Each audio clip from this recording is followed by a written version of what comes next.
Baik, datanya saya kirim ke Mantra ya. Datanya saya kirim ke Ustadz Mantra ya. Siap.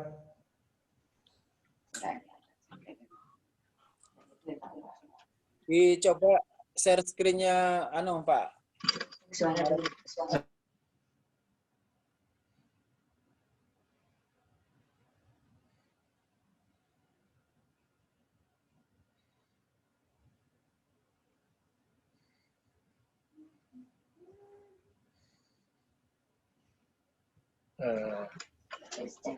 Halo. Nah, Halo. nih. Pas. Halo. Oke. Halo. Cek, cek. Bagus Pak Taufik. Halo. Bagaimana? Ya, bagus, suaranya udah. Hilang.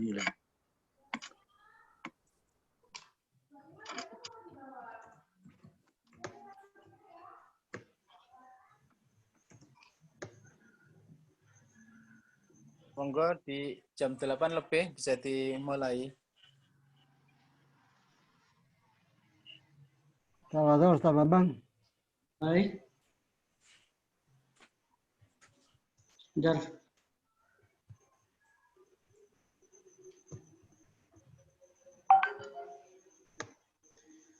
Baik. Baca ya, karena sudah jam 8 lebih 7 menit. Waktu di hati saya ini. Baik, Assalamualaikum warahmatullahi wabarakatuh. Waalaikumsalam warahmatullahi wabarakatuh. Innal hamdalillah nahmaduhu wa nasta'inuhu wa nastaghfiruh wa na'udzu billahi min sayyiati a'malina man yahdihillahu fala mudilla lahu wa man yudlil fala hadiya lahu wa asyhadu an la ilaha illallah wahdahu la syarika lahu wa asyhadu anna Muhammadan abduhu wa rasuluh. Allahumma shalli ala Muhammad wa sallim tasliman katsiran. Qala rabbi sadri wa yassir li amri wahlul 'uqdatam min lisani yafqahu qawli. Al-ayah sadaqallahu ma ba'd. Yang saya hormati PDM atau yang mungkin bisa pilih beserta jajarannya. Yang kedua adalah Ketua Majelis Tabligh PDM Kota Malang, Ustadz Haji Radik Mursyano Haji beserta jajarannya. Dan yang ketiga adalah rekan-rekanku di komunitas grup WA ngaji bareng yang saya cintai dan saya banggakan, serta hadirin para undangan ya. Pertama-tama marilah kita memanjatkan rasa puji syukur kehadirat Allah Ta'ala karena atas berkat limpahan rahmat taufik dan dayanya kita bisa berkumpul pada malam hari ini dalam kondisi hujan. Mudah-mudahan hujan ini membawa berkah bagi kita semua dan mudah-mudahan Allah senantiasa memberikan kesehatan kepada kita semua. Amin. Tidak sakit lagi. Amin. Saudara-saudara sekalian yang saya hormati, seperti kita ketahui bersama bahwa pada malam hari ini kita akan membahas bab faraid yang tentu ilmu ini sangat penting yang hendaknya kita ketahui dan mudah-mudahan nanti bisa dijelaskan secara panjang lebar. Dan waktu kita adalah 1 jam, mulai jam 8 sampai jam 9. Insya Allah nanti akan disampaikan oleh Ustadz Taufik Burhan. Dan silahkan nanti barangkali mau ada yang dipertanyakan, sudah mulai siap-siap mulai sekarang apa materi yang akan dipertanyakan. Baik, mari majelis yang berbahagia ini kita awali dengan bacaan basmalah. Bismillahirrahmanirrahim. Itu kepada Ustaz Taufik Burhan dipersilahkan. Assalamualaikum warahmatullahi wabarakatuh. Assalamualaikum warahmatullahi wabarakatuh. Innal hamdalillah نحمده ونستعينه ونستغفره ونعوذ بالله من شرور أنفسنا ومن سيئات أعمالنا من يهده الله فلا مضل له ومن يضلل فلا هادي له أشهد أن لا إله إلا الله وحده لا شريك له وأشهد أن محمدا عبده ورسوله اللهم صل على محمد وعلى آل محمد. Yang kami hormati semua peserta ngaji bareng pada malam hari ini, kita bersyukur kepada Allah atas limpahan rahmat dan karunia kepada kita sekalian. Mudah-mudahan kesempatan malam ini yang atas izin Allah kita bisa bertemu melalui media kita dan hari ini dan kita bisa memanfaatkan waktu ini dengan sebaik-baiknya. Dan pada malam hari ini, sebagaimana disampaikan oleh Bapak Bambang Irawan, bahwa kita akan membahas tentang faraid. Dalam hal ini, kita akan membahas tentang ahli waris dan peringkat ahli waris. Untuk itu mungkin Pak Bambang bisa menampilkan slide. Ustaz, videonya dibuka. Ya.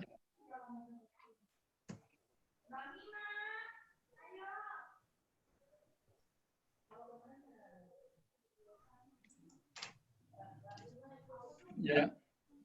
Sebagai pengantar dari pembahasan kita tentang di dalam pada intinya kita membahas ini kita akan merujuk kepada Al-Quran di dalam surah An-Nisa, karena secara umum atau pada pokoknya bahwa pembahasan faraid itu ada di dalam surah An-Nisa.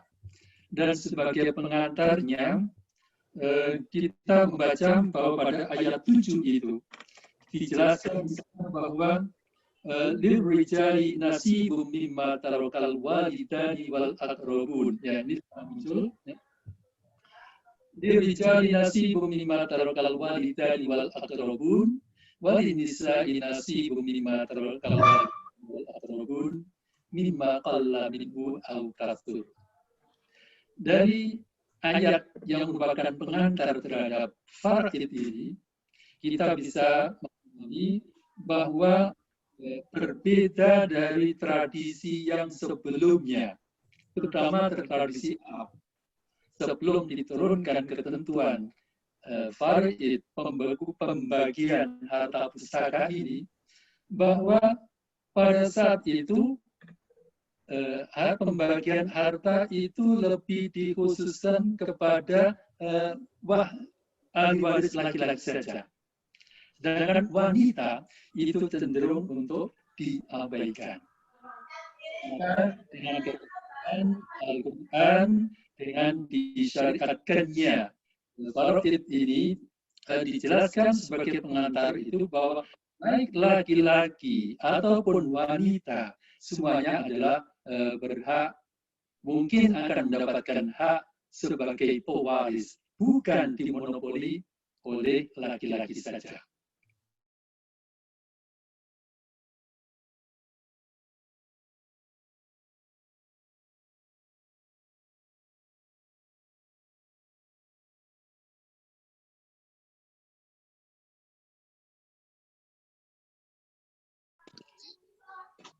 Laki-laki ataupun perempuan itu mungkin akan mendapatkan warisan, akan berhak sebagai pewaris, sebagai ahli waris.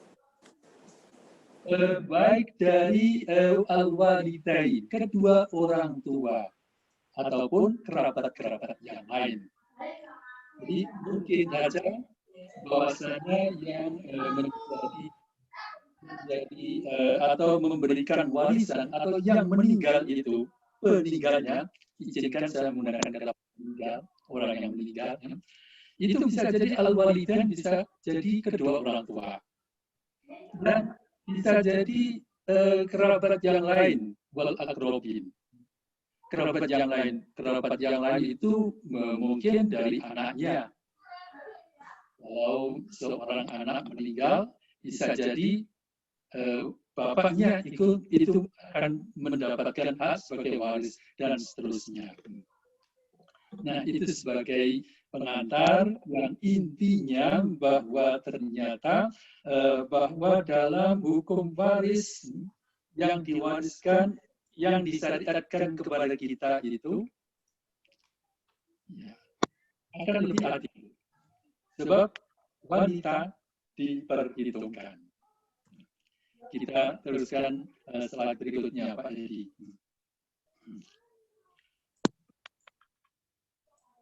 Nah, kita merasa bersyukur bahwasanya kita termasuk orang yang mempelajari waris itu, yang mempelajari faraid. Sebab tentang ilmu faraid ini, Rasul Shallallahu Alaihi Wasallam memberikan tekanan tersendiri dibandingkan dengan mempelajari ilmu-ilmu yang lain. Nabi menyatakan bahwa yang terpenting bagi kita sekalian itu yang hanya lebih kita fokuskan ada 3, yaitu penguasaan Al-Quran. Penguasaan Al-Quran. Disebutkan oleh Nabi, al-ilmu salasatun wa ma siwa dzalika fa huwa fadlun. Bahwa ilmu itu 3 macam, kata Nabi. Jadi difokuskan yang terutama 3 macam. Sedangkan yang lain itu adalah ilmu-ilmu tambahan. Ini tidak berarti bahwa kita mengabaikan ilmu-ilmu yang lain. Tapi Nabi menekankan jangan sampai lepas dari perhatian kaum muslimin. 3 itu apa?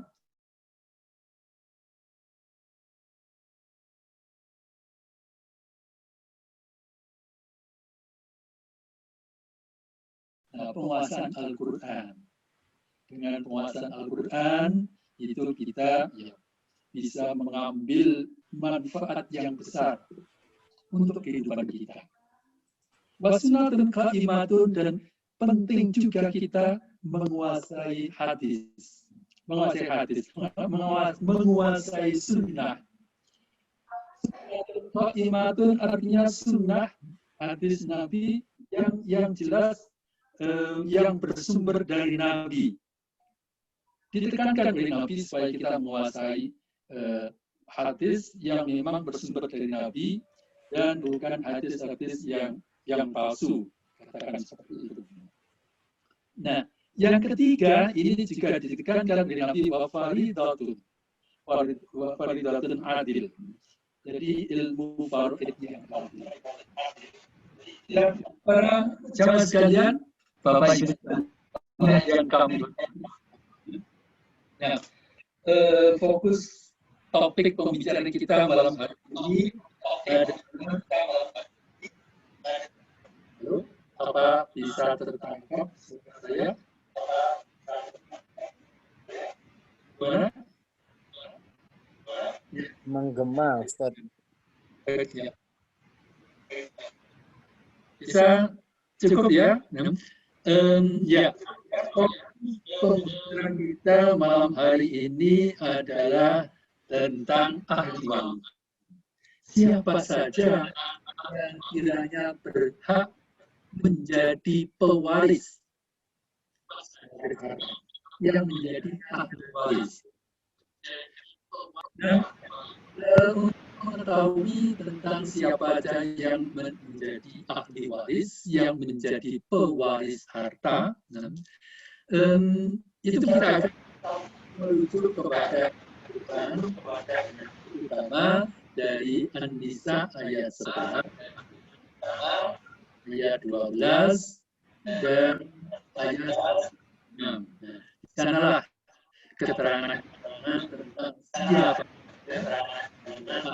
itu terutama. Kita bisa mengelompokkan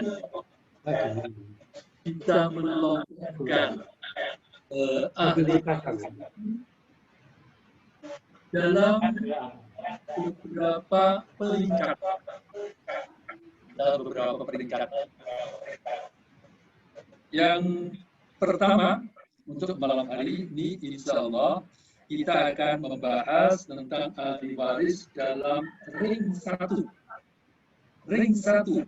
Ya, yang maksud dengan ring 1, yakni ahli waris dalam peringkat 1, dalam arti ahli waris yang tidak terhalang oleh siapapun.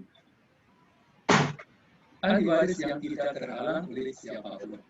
Inilah ahli waris atau pewaris ring 1. Ahli waris dalam ring 1. Kita dapati bahwa tidak keterangan Al-Quran dalam surah An-Nisa itu ketika yang masuk dalam ring 1 yang tidak terhalang oleh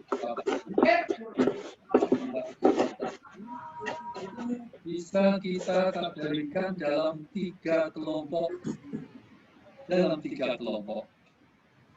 Mudah-mudahan suara saya bisa terdengar semuanya. Dalam 3 kelompok. Yang pertama adalah kelompok anak-anak. Anak dari peninggal. Anak dari orang yang meninggalkan.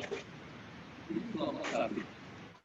Kelompok 1 dalam ring 1. Jadi sekali lagi. Dalam ring 1, sekali lagi, ring 1 atau peringkat 1 itu terdiri dari beberapa kelompok. Kelompok pertama dari ring 1 adalah kelompok anak. Kelompok anak ini kita mendapati keterangannya dalam surah An-Nisa ayat 11. Ustaz Bambang, tolong untuk slide sebelumnya yang berisi ayat tadi. Sebelumnya lagi.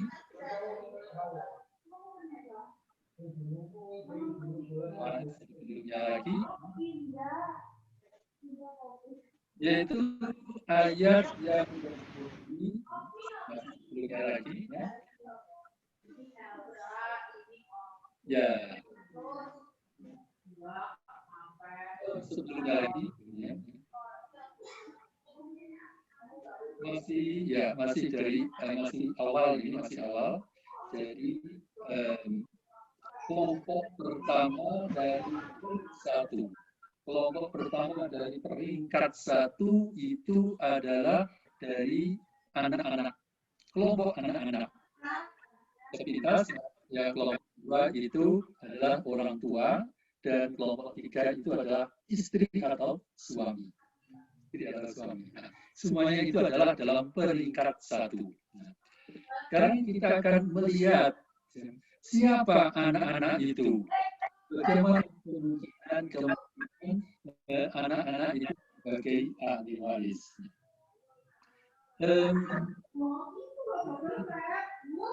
Kembali lagi, kembali lagi.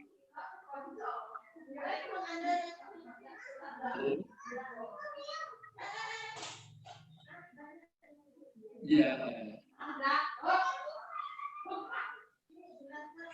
Sebelumnya di atasnya yusikumullahu amlatikum lidzakari mislu hadzil unsayayn.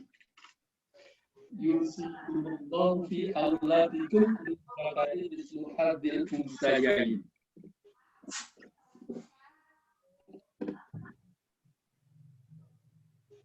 Sebelumnya Ustaz Bambang, atas lagi. Ya, ini. Nah, inilah yang menjadi dasar tentang anak-anak sebagai ahli waris. Bahwa anak-anak itu sebagai ahli waris adalah merupakan peringkat satu. Jadi peringkat satu itu ada 3 kelompok. Yang pertama kelompok anak-anak itu kemungkinannya banyak. Mungkin seseorang punya anak itu ada laki-laki, ada perempuan. Mungkin orang yang meninggal itu anaknya perempuan saja. Perempuan itu pun mungkin 1, mungkin 2, dan seterusnya. Dan bisa jadi laki-laki saja. Nah, dalam ayat ini disebutkan yusikumullahu fi auladikum, Allah arti mewajibkan, memberikan ketentuan kepada kamu sekalian tentang anak-anak kamu. Bagaimana ketentuan Allah tentang anak-anak sebagai ahli waris itu?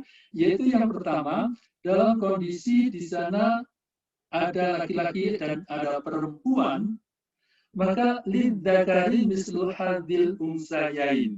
Mereka itu mendapatkan harta secara asobah. Asobah itu artinya semua harta atau semua sisa harta.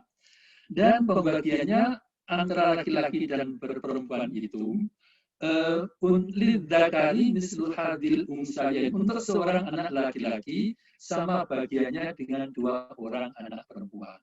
Ya. Kemudian mungkin anaknya perempuan saja.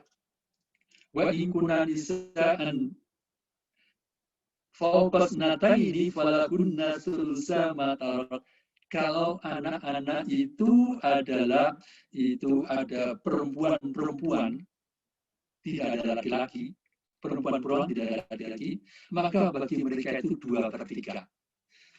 Wa in kanat wahidatan falahan nisfu, kalau hanya seorang maka bagi dia itu separuh. Nah, itulah ketentuan yang pertama di dalam Al-Quran ini, yaitu di dalam An-Nisa 11, itu tentang ahli waris peringkat pertama, ring pertama itu dari kelompok anak-anak. Nah, ini catatannya fard itu bagian dari anak perempuan itu separuh. Kalau hanya seorang, seperti itu, atau 2/3, kalau anak perempuan itu ada 2, 3, dan seterusnya. Mereka berbagi dalam 2/3 itu. Anak perempuan bisa menjadi asobah apabila bergabung dengan anak laki-laki. Menjadi ahli waris asobah pula karena adanya anak laki-laki. Asobah biwalid. Tapi ketentuan bagiannya adalah seperti tadi itu. Nah, seperti itu para bapak sekalian. Yang pertama, kelompok pertama itu adalah anak-anak itu. Nah, yang kelompok kedua adalah ibu bapak. Ibu bapak.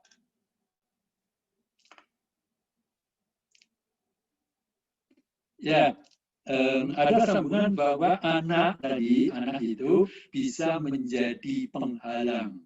Anak laki-laki menjadi penghalang.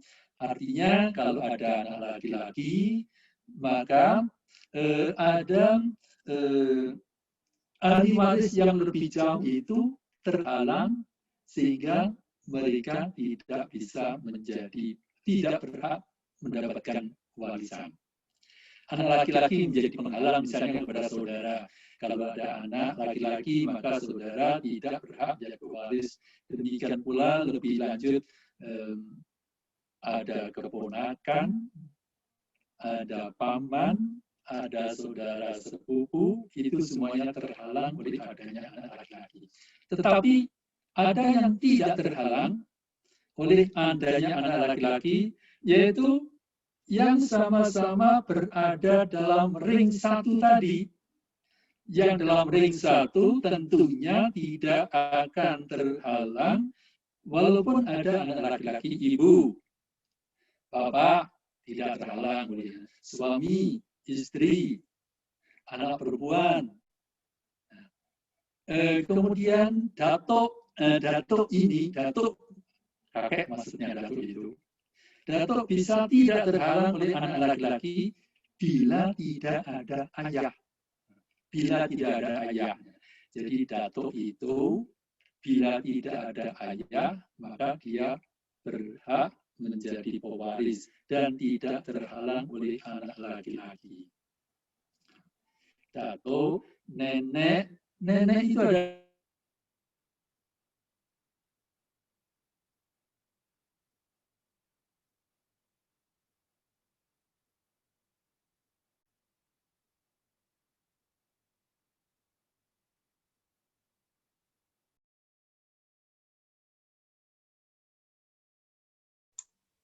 Halo, suara kok hilang?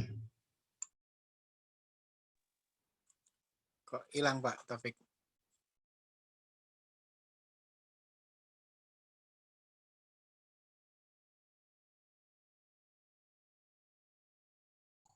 Suaranya ke unmute, Pak Taufik, hilang.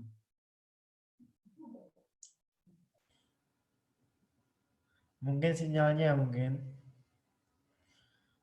Bisa jadi sinyalnya. Coba yang pakai HP di bel aja, Pak. Dihubungi pakai HP. Beliaunya biasanya pakai sama Bu Wati apa itu pakai laptop biasanya. Dihubungi pakai HP aja coba. Mungkin sinyalnya, Pak. Iya. Di sini juga lemah sinyal itu.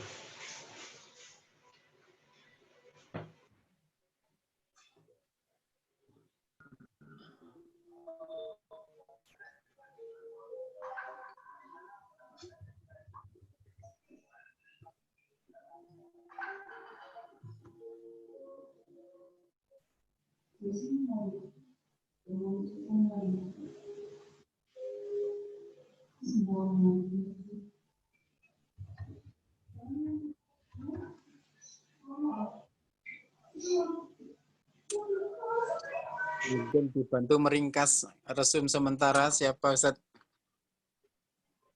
Ustaz Fadlan kali. Ya. Semoga Ustaz bisa dibantu meresum yang sudah disampaikan sambil menunggu Pak Taufik. Sambil menunggu dari Pak Taufik, memang Bapak Ibu sekalian, Bapak-Bapak sekalian, kalau Bapak belum pernah mempelajari ilmu faraid, ilmu waris ini, Bapak langsung mengikuti ini, nanti Bapak nggak terlalu paham. Karena memang banyak istilah-istilah yang harus dipahami terlebih dahulu. Karena memang waktunya yang terbatas, maka nggak mungkin akan dijelaskan secara detail. Saya ada e-book yang berkaitan dengan waris ini, ada Fiqh Sunnah, Said Sabiq ada, Yusuf Qardawi juga ada, beberapa internet, tulisan di internet juga ada. Mungkin kalau ada yang mau nanti bisa saya sharekan di ngaji bareng aja. Ya, Bapak Ibu sekalian, yang perlu tadi ada ahli waris, saya nambah sedikit, ada ahli waris laki-laki dan ada ahli waris perempuan. Semuanya ahli waris itu, dilihat yang laki-laki itu ada 15, dan yang perempuan itu ada 10. Tapi nggak usah takut, dari 10 orang dari 15 itu, kalau ada semuanya, itu yang pasti dapat, 15 itu pasti dapat anak laki-laki, bapak dan suami. Suami-suami ini nggak usah takut kalau nanti istrinya meninggal, pasti nanti dapat warisan dari istrinya. Bapak juga anak laki-laki. Itu pasti nanti dapat. Dan kalau perempuan, itu ada 10. Nanti kalau yang perempuan itu meninggal, maka yang dapat pasti dapat ibu, anak perempuan, dan istri. Tapi kalau 25 ada semuanya, yang pasti dapat adalah anak laki-laki, anak perempuan, ayah, kemudian ibu, suami atau istri. 5 orang ini pasti dapat. Bapak sebagai suami, nanti kalau istrinya meninggal dunia, nanti dapat warisan dari istrinya. Ya gambarannya kalau istri bapak nggak punya anak, maka dapat separuh dari harta si istri. kalau punya anak nanti bapaknya dapat 2 kali, separuhnya dapat 1/4. Istri juga begitu. Kalau bapak nanti meninggal, maka istri dapat bagian dari suaminya. Ayah, ibu, anak laki-laki, itu semuanya nanti dapat. Iya, jadi kita kembali lagi kalau bapak ke ini waris ini ya kembali lagi ke surat An-Nisa mulai ayat 11 sampai itulah makanya sebenarnya ayat An-Nisa itu menjadi kajian kita di rumah. Sebagai satu contoh gini Pak, anak saya itu perempuan semuanya, bagiannya hanya 2/3 dari harta waris saya atau ibunya.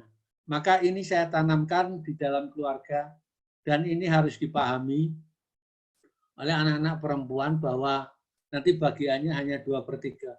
Yang 1/3 itu ke saudara saya atau saudara ibunya. Kalau salah satu di antaranya yang meninggal dunia itu. Dan ini ditanamkan di dalam rumah tangga. Dan makanya ini harus menjadi kajian dalam rumah tangga ini. Maka harus kembali lagi ke burhaninya di dalam surat An-Nisa dipelajari lebih jauh lagi karena semuanya nanti rujukannya ke sana. Mulai ayat 11 terus yang berkaitan dengan itu. Barangkali sudah ada tambahan sedikit? Sudah Pak Taufik? Sudah? Iya.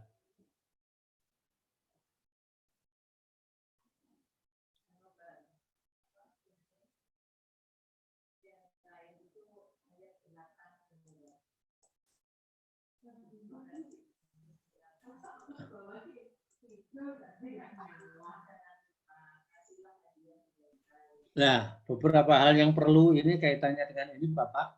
Yang pertama, ini yang harus nanti Bapak ketika menjadi penceramah kaitannya dengan bahas waris ini yang seringkali terjadi, satu, bahwa ada orang yang tidak mau mengambil harta warisan.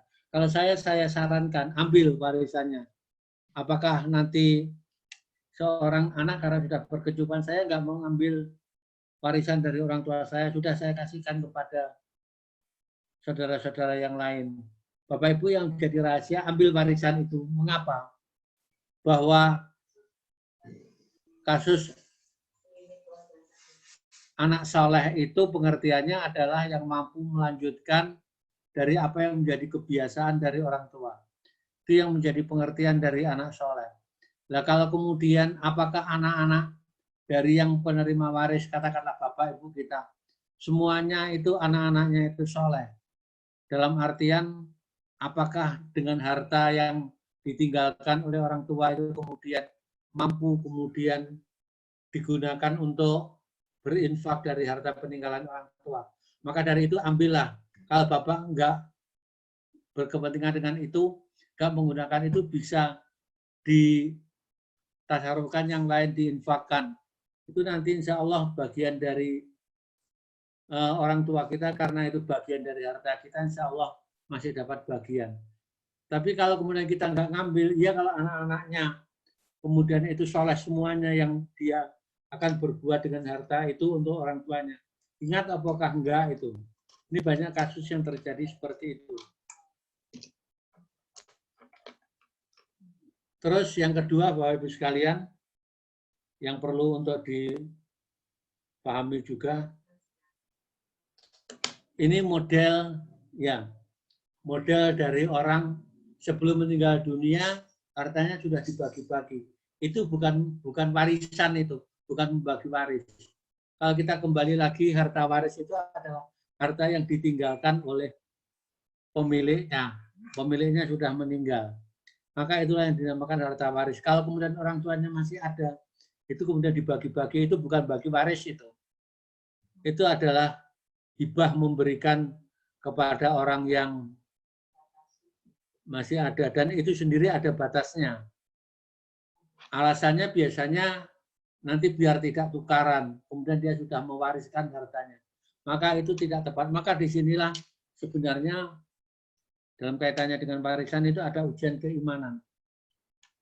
Bagi keluarga itu apakah dia membaginya dengan harta itu sesuai dengan syariat Allah, ataukah dia menggunakan hukum sakar PDW, disitulah ujian bagi keluarga itu yang menerima waris. Terus yang perlu lagi ketika ini wasiat, ini yang perlu, ini jarang sekali kasus-kasus yang ada di Indonesia yang berkaitan dengan wasiat. Padahal kalau kita lihat orang meninggal dunia tidak membawa harta, maka harus kita balik. Orang meninggal dunia itu harus membawa harta. Harta yang kita miliki harus kita bawa sampai meninggal dunia. Bagaimana caranya? Ya kita infakkan, kita tasarufkan sesuai dengan kehendak Allah. Salah satunya diantaranya adalah dengan kita berwasiat untuk fisabilillah itu. Nah itu sebagai satu tambahan sedikit yang berkaitan dengan harta waris, pembagian waris ini. Dan Bapak Ibu sekalian, saya kembali lagi, kalau nanti ini nggak tuntas, memang ini kalau hanya satu kali pertemuan nggak cukup ini. Ini harus beberapa kali pertemuan, sebenarnya bisa sampai 4-5 kali pertemuan kalau dibahas dari awal sampai akhir itu. Sampai pada praktiknya, pada tatbiknya nanti akan sampai seperti itu. Saya pikir ini tambahan dari awal, mungkin ada sedikit yang berkaitan dengan ini sebagai pancingan, nanti biar Pak Taufik juga menjelaskan sebelum Pak Taufik melanjutkan. Terima kasih. Karena ini sebagai tambahan aja. Oh, Pak Imam. Ini tambahan dari saya, Pak Imam. Terima kasih kami sampaikan ke Ustadz Fadlan. Mungkin dari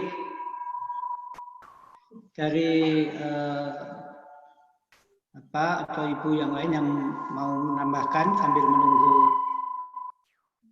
Ustadz Taufik Burhan, monggo silakan, atau mungkin tanyakan, ya ada tanya jawab, ada yang mau tanya atau juga ada yang mau jawab, silakan.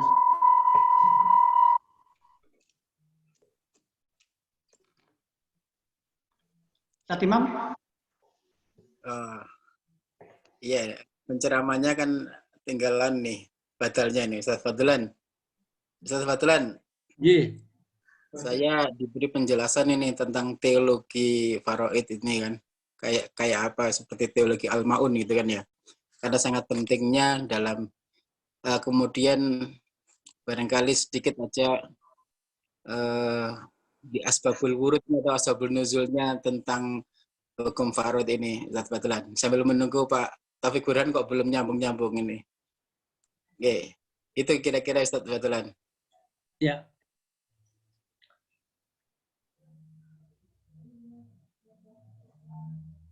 Jadi sebenarnya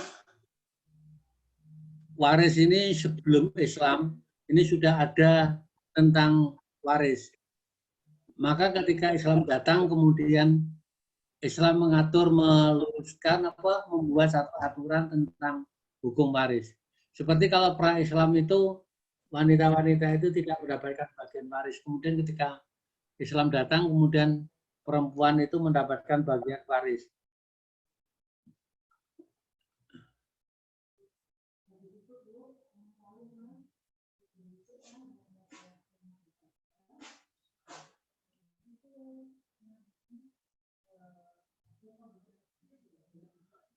Jadi di sejarah permulaan datangnya Islam, bahwa pada masa itu kaum muslimin saling mewarisi harta masing-masing disebabkan oleh hijrah dan rasa persaudaraan yang dipertemukan oleh Rasulullah. Seperti kaum muhajirin dengan kaum ansar. Pada permulaan datangnya Islam, kaum muhajirin dan kaum ansar saling mewarisi, namun justru saudara mereka yang senasab tidak mendapatkan warisan. Karena demikian berjalan terus hingga Islam menjadi agama yang kuat, kaum muslimin telah benar-benar mantap menjalankan ajaran agamanya, dan kaidah-kaidah agama telah begitu mengakar dalam hati setiap muslim. Maka setelah peristiwa itu, penaklukan kota Mekah, Allah menghapuskan hukum pewarisan yang disebabkan oleh hijrah dan persaudaraan dengan hukum waris yang disebabkan oleh nasab dan kekerabatan. Adapun dalam ayat pertama surat An-Nisa, menghilangkan bentuk kedaliman yang biasa menimpa dan dua jenis manusia yang lemah, yaitu wanita dan anak-anak. Allah menyantuni keduanya dengan rahmat dan kearifan. yakni mengembalikan hak-hak waris yang mereka secara penuh. Dalam ayat tersebut Allah dengan keadilan memberikan hak waris secara imbang tanpa membedakan antara yang kecil dan yang besar, laki-laki ataupun wanita, juga tanpa membedakan bagian mereka yang banyak maupun sedikit, maupun pewaris itu rela atau tidak rela. Yang pasti hak waris telah Allah tetapkan bagi mereka. Meskipun demikian, ayat tersebut secara rinci dan detail menjelaskan jumlah besar kecilnya hak waris pada kerabat. Jika kita pakai istilahnya dalam usul fikih disebut dengan ayat mujmal, sedangkan rinciannya adalah nukil yang terdapat Quran surat An-Nisa 12 dan 176. Itu sedikit kaitannya dengan hukum waris yang ada. Jadi kalau di Indonesia hukum waris yang dipakai itu diharuskan memilih apakah mereka menggunakan hukum Islam ataukah hukum perdata, termasuk hukum waris itu. Ya.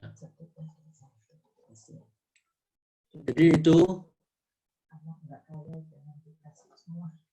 ini yang berkaitan dengan sedikit kaitannya dengan itu.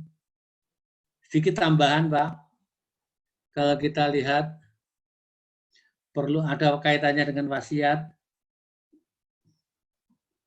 Ini kalau kita lihat di surat Al-Baqarah mulai ayat 180 itu semuanya didahului dengan ya ayyuhalladzina amanu. Ada yang ya ayyuhalladzina amanu itu yang 183 kutiba alaikumusiyam, kemudian kutiba alaimul qisas, terus kemudian ya ayyuhalladzina amanu kutiba alaikum, kemudian wasiat ayat 180. Ya, fungsinya wasiat itu kalau kita lihat bahwa wasiat itu adalah tidak boleh diberikan kepada ahli waris yang menerima bagian. Jadi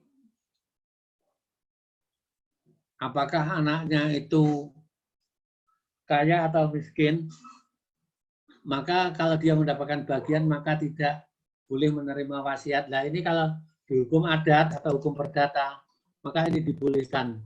Kalau di dalam hukum Islam maka batal secara hukum. Nah apakah wasiat la wasiat ahli warisin, tidak ada wasiat bagi orang para ahli waris, apakah masih bisa? Masih bisa Pak Waria pada ahli waris. Sebagai satu contoh, seorang cucu umpamanya, kita punya seseorang memiliki 5 anak. Kalau kita lihat realitanya, tidak semua 5 anak itu menjadi orang yang berhasil.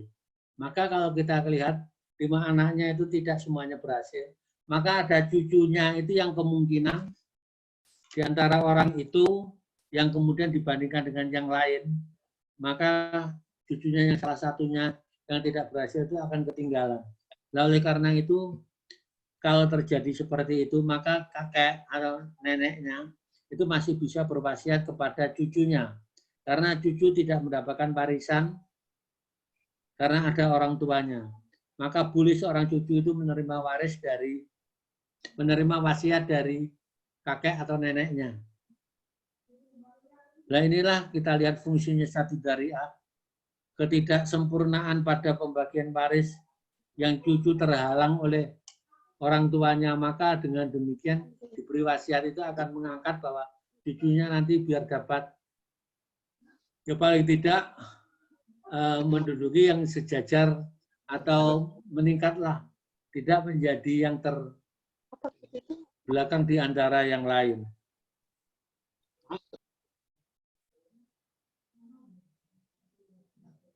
Ya, itu antara lain. Terus kemudian ketika pembagian waris, hendaklah ada kaum kerabat yang tidak mendapatkan warisan, maka hendaklah dia diberi warisan itu. Semacam tante itu tidak mendapatkan warisan dari bapak kita, tapi ketika bapak kita mau meninggalkan warisan, ya kita sebagai ahli warisnya hendaklah kita memberikan sebagian dari harta dari orang tua kita untuk om-om dan untuk tante-tante itu. Ya itu nggak ada ketentuannya, tapi belum ma'ruf dengan cara yang baik, yang wajar. Demikian Pak Imam, mungkin ada tambahan lagi, ada permasalahan lagi.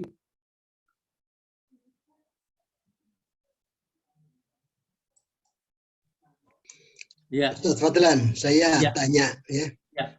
Tadi dijelaskan mengenai harta waris suami atau harta waris istri.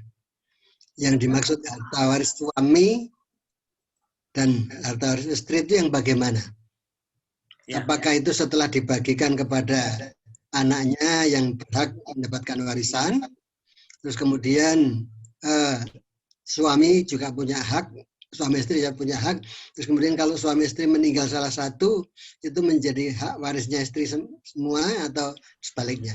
Mohon penjelasan Ustaz. Ya. Ketika seseorang meninggal dunia sebenarnya yang harus diselesaikan dulu adalah satu, sebelum harta itu diwaris, harta itu dipisahkan dulu. Mana yang menjadi hak milik suami dan mana yang menjadi hak milik istri. Bapak Ibu sekalian, ketika saya menjadi seorang suami, saya punya harta dari warisan orang tua. Maka dari orang tua saya. Maka itu adalah harta saya yang dikatakan harta suami. Itu murni harta saya. Dan dapat hadiah-hadiah dan lain sebagainya. Itu adalah harta saya. Si istri juga begitu. Istri dapat hadiah dan lain sebagainya, itu adalah harta murni si. Termasuk dalam kaitannya ini, kajian ini, sebenarnya kalau seseorang itu yang bekerja suami, maka harta itu adalah hak penuh suami. Nah, harta gonogini sebenarnya dalam konsep Islam itu nggak ada sebenarnya. Nggak ada yang secara tegas harta gonogini. Jadi kalau suami bekerja adalah ya harta suami, istri bekerja, maka itu adalah harta si istri. Harta gonogini itu sebenarnya dalam konsep Islam secara tegas nggak ada. Itu hanya diserupakan aja. Itu adalah ala Indonesia, itu ada harta gonogini itu. Ya kalau yang dikatakan harta saya adalah harta yang saya miliki ketika saya, umpamanya saya sebelum menikah sudah punya mobil, sudah punya rumah, dari saya bekerja, atau saya ketika sudah menikah saya kemudian dapat warisan, dapat hadiah, dapat yang lain, maka itulah harta saya. Lah, istri juga begitu. Maka itu adalah harta yang dikatakan harta suami atau harta si istri. Nah, ketika seorang meninggal dunia, maka harta itu harus dipisahkan dulu dengan harta bersama. Kalau harta bersama yang ada di Indonesia, yang dianut dengan di Indonesia itu fikih Indonesia itu, harta gonogini itu. Gimana ya? Ya kalau kita rujukan, kita lihat ya ada ya hasil ijtihadnya orang Indonesia. Hasil para ulama Indonesia ada harta gonogini itu. Demikian Pak Radek, mungkin. Terima kasih penjelasannya. Ya. Jadi itu yang kalau seorang meninggal dunia maka harus dibagi dulu. Dan ini penting kalau ketika seseorang umpamanya mau menikah lagi, maka sebelum menikah dengan istri kedua selanjutnya, maka harta warisan itu sebenarnya harus diselesaikan dulu. Harta itu harus diselesaikan dulu. Mana yang harta suami, mana yang harta si istri, itu harus diselesaikan. Jangan sampai kemudian nanti ketika sudah menikah lagi, kemudian jadi harta itu menjadi campur nggak karu-karuan. Nah itulah yang kemudian kita khawatir dengan ayat wala taqulu amwalakum bainakum bil batil. Janganlah kamu mau makan harta seorang dengan cara yang batil, yang dibawa ke pengadilan untuk memenangkan, padahal kita tahu harta itu adalah nah, kasus yang ada ketika ini konsultasi dan sebagainya, itu seringkali terjadi seperti itu. Ketika menikah lagi, hartanya belum diselesaikan dengan anak-anaknya dan istri yang pertama. Padahal itu adalah harta peninggalan dari istri pertamanya. Ketika kemudian meninggal dunia, umpamanya punya rumah itu adalah rumahnya si istri pertamanya sudah meninggal dunia. Ketika kemudian nggak diselesaikan, maka si istri kedua yang punya anak itu kemudian merebut rumah itu. Kemudian terjadilah ya itu sebenarnya anak dari istri kedua itu tidak punya hak waris dengan harta itu. Tapi karena tidak diselesaikan sebelumnya, maka akhirnya terjadi percampuran itu si anak istri dari yang kedua itu gugur mendapatkan warisan. Maka si anak-anak istri yang pertama itu menjadi terdolimi karena hak warisnya menjadi berkurang karena direbutkan oleh anak-anak istri yang kedua. Itu contoh kasus yang seringkali terjadi seperti itu. Ya, maka ini harus diselesaikan ini. Sebelum menikah lagi, selesaikanlah dulu harta-harta itu, kemudian baru menikah lagi. Nah, istri yang kedua nanti harta yang diwaris di mana? Karena anaknya adalah ketika sudah diselesaikan, jelas mana hartanya suami, hartanya si istri, dan lain sebagainya. Memang ruwet Pak ini dalam kaitannya dengan harta, prakteknya ketika di lapangan ini. Kaitannya dengan waris ini. Ya. Ini tambahan Pak Kadek. Ya. Terus saya tanya Pak, saya pernah ikuti satu kajian ya, bahwasanya hukum waris itu bisa diterapkan kalau yang mewariskan ya itu sudah meninggal. Ya. Tapi kalau kita masih sama-sama hidup, bisa diselesaikan dengan cara hibah. Jadi orang tua atau orang yang paham tentang kondisi anak-anaknya paling tahu anak yang mana cukup nanti masa depannya bisa memiliki harta yang cukup, atau ini yang anak yang kira-kiranya ya itu agak fakir atau miskin gitu ya. Nah, itu orang tua akan memberikan hibah yang tidak sama persis dalam hukum waris ya. Iya. Jadi itu diperkenankan. Jadi hukum waris itu untuk nanti kalau yang memiliki harta itu sudah meninggal, solusinya lewat hukum waris. Tapi kalau sama-sama belum meninggal, maka orang tua bisa memberikan solusi untuk anak-anaknya itu atas hartanya itu dengan hibah. Nah, ini menurut panjenengan gimana Pak Ustadz Fadlan? Namanya waris itu adalah harta yang ditinggalkan oleh pemiliknya. Pemiliknya sudah meninggal dunia. Kalau masih hidup namanya bukan warisan Pak. Maka namanya adalah hibah atau macam-macam. Ada hadiah dan sebagainya. Maka hukum yang digunakan adalah berbeda. Hukumnya adalah kalau hukum waris sesuai dengan Quran surat An-Nisa mulai ayat 8 dan seterusnya yang tadi saya bacakan. Kalau hukum yang berkaitan dengan hukum hibah, hukum hadiah, maka harus berlaku keadilan kalau memang diberikan. Maka harus adil. Yang ada tidak boleh, istilahnya orang Jawa ban oyot ban cinde. Yang satu dikasih lebih, yang satu dikasih kurang. Maka akan menimbulkan kecemburuan sosial. Dan kalau itu hadiah dan sebagainya, maka tidak boleh melebihi dari 1/3. Dan memang dalam kaitannya dengan warisan ini ada ujian keimanan, Bapak Ibu sekalian. Jadi ujian keimanannya apakah kemudian anak-anak itu termasuk taat pada hukum Allah atau enggak? Coba di akhir tilka hududullah. Maka mereka itulah pada ayat itu nanti akan ketemu. Itulah tilka hududullah. Itu adalah hudud dari undang-undang dari Allah. Maka disitulah apakah orang memperhatikan atau tidak. Maka dari itu ini perlu dijadikan sebagai satu kajian di dalam keluarga kita. Jadi seperti contoh, anak saya perempuan Pak. Dua-duanya karena anaknya perempuan semuanya, maka tidak bisa menghabiskan seluruh harta saya dan harta ibunya. Maka sudah tertanam bahwa bagiannya hanya 2/3. Yang 1/3-nya adalah ke saudara saya atau saudara ibunya kalau nanti mati. Nah itu sudah harus ditanamkan. Nah jangan sampai kemudian anak-anak itu kemudian makan harta yang tidak halal, hanya orang lain kemudian dimakan. Nah itu contoh dalam kaitannya waris itu di situ. Oleh karena itu kalau itu nanti dibagi Pak, sebelum meninggal dunia dikasihkan, maka itu hadiah. Maka hadiah itu harus adil, tidak boleh pilih kasih. Terus kemudian yang kedua adalah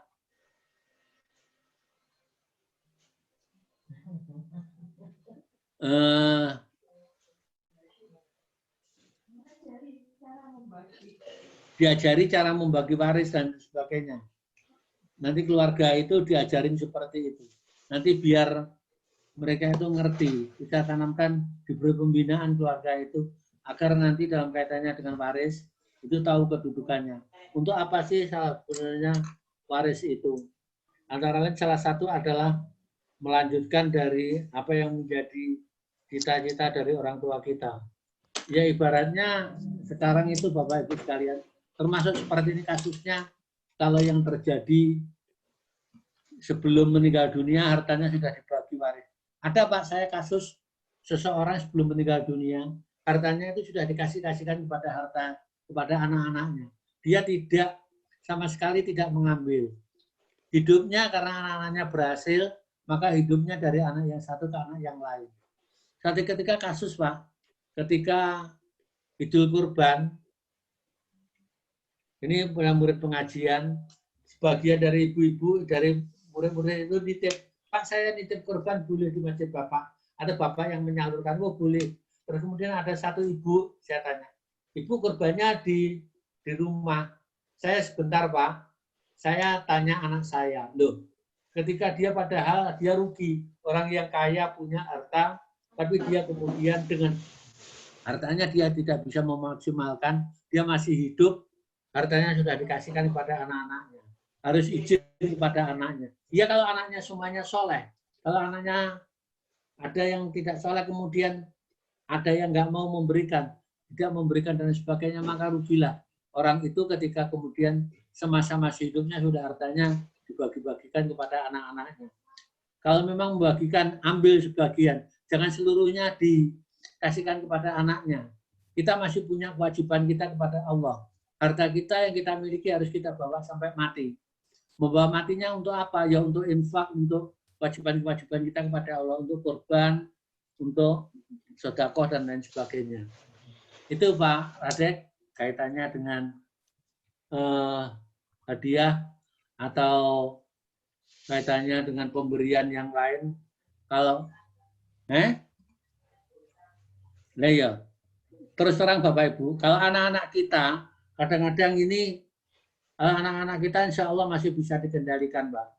Tapi ketika sudah berkeluarga itu ada anaknya besan itu kadang-kadang yang ganggu itu di situ. Seringkali ini kasus yang ketika ada orang konsultasi ini anaknya besan itulah yang kemudian ikut campur-campur kaitannya dengan warisan. Padahal maratua mati, mantu itu nggak ikut apa-apa, nggak ada hak sama sekali. Saya ketika dalam kaitannya dengan ini, ketika bapak ibu saya meninggal dunia, maka dari awal anak menantu tidak boleh ikut membicarakan kaitannya dengan warisan. Itu tegas semuanya keluarga sepakat. Maka menantu-menantu tidak ada yang ikut membicarakan. Menantu di luar ring pembicaraan ini. Kaitannya dengan membicarakan warisan. Karena apa? Menantu tidak punya hak kaitannya dengan warisan. Oleh karena itu hati-hati dengan anaknya mertua.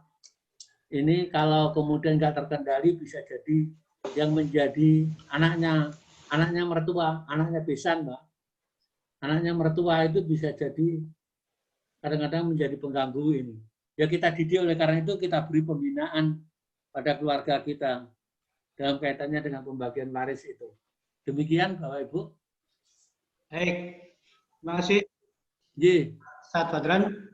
Ye. Mengingat waktunya sudah 21.04 dan sudah habis waktunya. Mungkin Pak Taufik masih monitor, mungkin sebagai penutup. Ya. Maka sebagai kesimpulan Pak Ustadz Taufik disimpulkan. Baik, terima kasih Ustadz sekalian. Malam hari ini kita sudah membahas sebagian kecil dari ilmu faraid. Dalam hal ini kita membicarakan tentang ahli waris yang masuk dalam kelompok peringkat 1, ring 1, dalam arti ahli waris yang tidak terhalang, yang meliputi 3 kelompok tadi, yaitu anak-anak, kemudian ibu bapak, dan suami atau istri. Nah, inilah ahli waris ring 1 yang tidak terhalang oleh siapapun, yang pasti akan mendapatkan haknya. Kemudian tadi ada tambahan-tambahan dari Bapak Fadlan bahwa harta yang dibagikan sebagai harta waris itu adalah harta yang murni, bukan harta yang bercampur. Yang sudah murni milik dari orang yang meninggal itu, miliknya sendiri. Miliknya misalnya yang meninggal suami, maka yang dibagi itu adalah harta suami saja. Demikian pula seterusnya. Jadi jangan sampai bahwasanya harta yang tercampur itu kemudian dibagikan semuanya.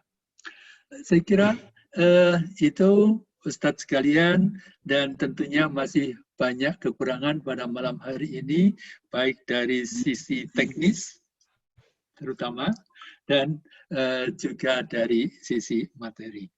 Mohon maaf atas segala kekurangan.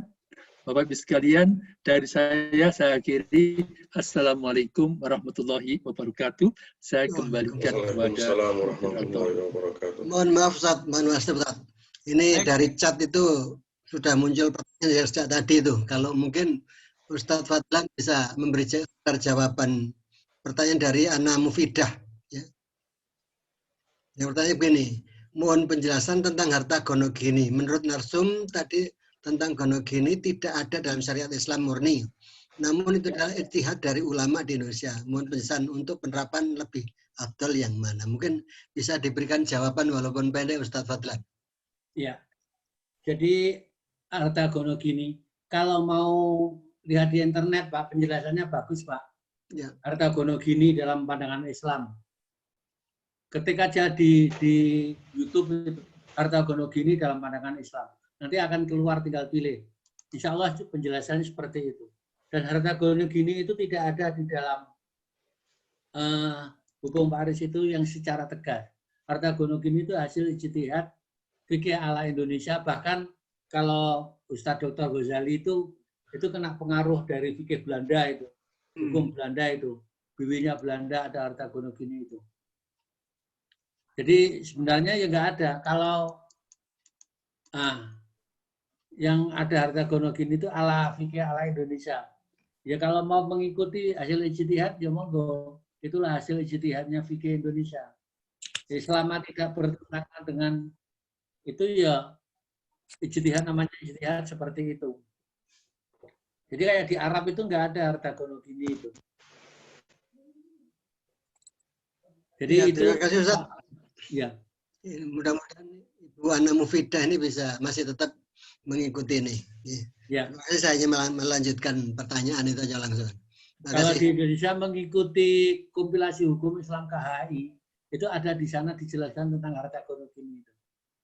Pembagiannya ada 50-50 sebelum nanti ada pembagian harta itu sebelum diwaris kemudian dipisahkan oleh suami istri. Kalau harta gonogini maka dilihat dari perannya. Maka kasus yang ada di Jogja itu 50-50 pembagian. Tapi itu kasus bisa jadi si istri karena perannya kecil hanya 30, suaminya 70 bisa jadi. Itu adalah ijtihad saja. Itu adalah seperti itu. Dan itu termasuk di Malang, ahlinya itu Bu Sungkarna itu termasuk ahlinya itu. Yang berkaitan dengan harta waris itu. Sebagai hakim di pengadilan agama itu. Ya. Nah, ini tambahan Pak Taufik. Pak Taufik, itu rencananya diberikan dalam berapa kali sesi, Pak? Ini yang perlu, ya. Pak Taufik merencanakan dikasihkan berapa sesi. Kalau bisa tuntas, jangan hanya sekali, 2 kali, Pak. Ini sampai agak tuntas, Pak, ini. Nanti permasalahannya banyak sekali itu kaitannya dengan itu. Seperti ini aja sudah muncul harta gonogini dan sebagainya. Pembagian sebelum orang itu meninggal dunia, hartanya sudah dibagi dan sebagainya. Itu contoh kasus-kasus yang ada. Ya, demikian. Jawaban untuk Pak Fadlan tadi, ya memang yang kita sampaikan pada malam hari ini tentang pewaris saja, itu masih baru pada peringkat 1 dalam arti 3 kelompok tadi. Yang lain-lain belum kita bicarakan seperti bagaimana kakek, bagaimana cucu, bagaimana saudara, keponakan, paman, dan sepupu, dan seterusnya itu masih belum dalam pembicaraan kita. Terima kasih, saya kira itu. Nanti saya serahkan kepada panitia, kepada pihak yang mengatur apakah ini perlu berlanjut atau seperti apa. Dan saya sekali lagi mohon maaf juga dari sisi teknis tadi ada kendala. Terima kasih. Baik, terima kasih Ustaz Taufik Burhan yang telah menyampaikan materinya. Walaupun tadi itu memang ada trouble di cuaca, mudah-mudahan ke depan nanti bisa kita perbaiki lebih lanjut. Kemudian saya ingin menjawab pertanyaan dari Ibu Ana Mufidah. Materi dapat kami unduh di mana nggih? Ya, nanti Ibu bisa menghubungi saya. Insya Allah ada materinya PowerPoint, nanti bisa kami kirimkan. Bapak Ibu sekalian, demikian dapat kami sampaikan. Mari majelis yang berbahagia ini kita akhiri dengan bacaan Alhamdulillah dan kafaratul majlis. Alhamdulillahirrahmanirrahim. Alhamdulillahirrahmanirrahim. Subhanakallahumma wa bihamdika asyhadu an la ilaha illa anta mohon maaf. Billahi taufiq. Wassalamualaikum warahmatullahi wabarakatuh. warahmatullahi wabarakatuh.